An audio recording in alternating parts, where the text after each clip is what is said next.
Ampak že samo dejstvo, da to nagrado zdaj imamo, se mi zdi izjemno pomembno, zato ker se prevajanje otroške in mladinske literature večkrat mednarodno gledano precej zapostavlja v primerjavi z prevajanjem resne literature za odrasle. Vsaka pozornost, ki so knjige deležne, je dragocena, seveda tudi naše delo. Pri nagradah je vedno tako, da je to nek spoj različnih naključij.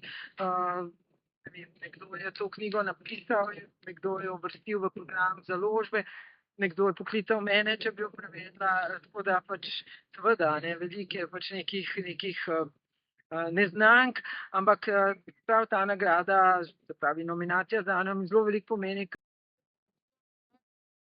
Prišli na naslov, ki se mi zdela že kar velika čast in obenem tudi odgovornost. In to še danes tako čutim. Najlepša hvala. Hvala vam.